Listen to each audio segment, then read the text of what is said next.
बंद करना, क्यों नहीं किया जा रहा? जैसे मेरे साथी ने पहले कहा कि कुछ ब्यूरोक्रेट्स लोग ऐसे हैं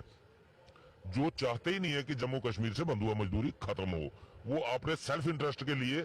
उन साइडों पे ज्यादा ध्यान देते हैं जहां पे उनको कुछ बेनिफिट हो, लेकिन डेली वेजर से सबको पता है कुछ मिलने वाला नहीं है, इसलिए डेली वेजर के लिए कुछ नहीं सोचा जा रहा। और यहां तक कि केंद्र सरकार, अगर कभी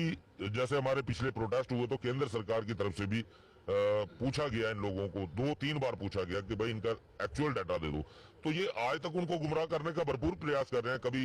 डाटा 1,66,000 बताया जाता है, जैसे एलजी साहब को भी बताया गया था,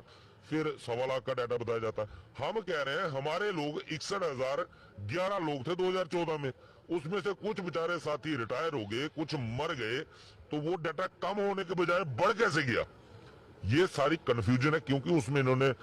स्कीम वर्कर को भी क्लब करके बायोमेट्रिक की थी जब, तो वो डाटा इस तरीके से बढ़ा था। लेकिन ये सारा का सारा डाटा डेली वेजर की कैटेगरी में उनके ऊपर थोप रहे हैं। तो हमारा आपके चैनल के माध्यम से भी एलजी साहब से यही संदेश है कि आप खुद इसको पर्सनल इंटरवीन करें, वरना 1 तारीख को अमित शाह जी आ रहे हैं। पूछा जा रहा था कि 5 तारीख को उनका दौरा है जम्मू का, और 2 रैलियों को, बड़ी रैलियों को संबोधन को बाड़ा के अंदर रजौरी में करने जा रहे हैं। क्या वहां पे उनकी रैली के अंदर पहुंच के क्या उनसे बातचीत करने का प्रयास किया जाएगा डेली बेसिस पर? पूरा 100% प्रयास किया जाएगा, और अगर सीधे तरीके से बात हो जाए, हमारी बात वहां तक पहुंचती है तो ठीक है, अगर नहीं पहुंची तो दूसरा तरीका नारेबाजी भी होगी, मुर्दाबाद के नारे भी लगेंगे, सब कुछ होगा। अपनी आवाज सही लेवल पे पहुंचाने के लिए जो कुछ हमें करना पड़ेगा।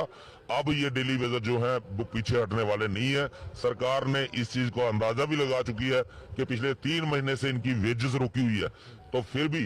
परसों के प्रोग्राम ने आपने जन सलाब देख लिया, तो ये दर्शाता है कि डेली वेजर अब किसी भी बात पे समझौता करने वाला नहीं है, इनको रेगुलाइजेशन देनी पड़ेगी। और मेरी जम्मू को ब्यूरोक्रेसी से भी ये अपील है कि अभी 1 तारीख से पहले अगर आप लोग डेली वेजर के हित में फैसला लेते हो तो ठीक है, वरना जब उनका विरोध होगा, जब हम वहां पे अपनी सच्चाई रखेंगे, कहीं ना कहीं सवालों के घेरे में आप लोग भी आओगे, और वो सेंट्रल गवर्नमेंट है, गृह मंत्री हैं, तो उसके बाद किसी की बलि भी लग सकती है। तो हम किसी का नुकसान करना नहीं चाहते, लेकिन जो हमारा नुकसान करने की कोशिश करेगा उसको हम माफ भी नहीं करेंगे। मैं आपसे भी एक सवाल पूछूंगा, जिस तरीके से उन्होंने कहा, मैंने ये सवाल पूछा अरविंद रैना जी से कि अगर अमित शाह जी आते हैं और उससे पहले आप लोगों का समाधान नहीं किया जाता, कोई रेगुलेशन पॉलिसी की बात या फिर कोई ऑन द टेबल आपसे बात नहीं की जाती, तो ये लोग जब रैलीज में पहुंचेंगे, उनका विरोध किया जाएगा, जैसे आज ये कह रहे हैं कि हम विरोध भी करेंगे, नहीं होता तो फिर क्या क्या मुंह दिखाएंगे आप लोग? उन्होंने कहा कि अच्छा है तो आना चाहिए, तादाद बढ़ेगी वहां पर, रैली के अंदर ये लोग आएंगे तो हमें भी अच्छा लगेगा, वहां पे जनसंख्या बढ़ेगी, हमारे अपने लोग हैं। उन्होंने रवि हंसी का नाम कई बार लिया, राजेंद्र जी का नाम लिया, आप लोगों का कई बार नाम लिया उन्होंने, कहा कि हमारे लोग हैं,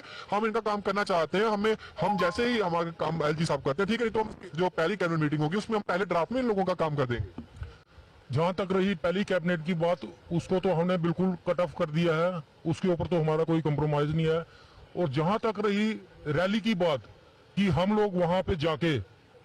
अमित शाह जी के समर्थन में नारे लगाएंगे, जहां बीजेपी के समर्थन में नारे लगाएंगे, वो चीज ये भूल जाएं। जब तक हमारा फैसला अमित शाह जी के आने से पहले नहीं होता है, तब तक ये हमारा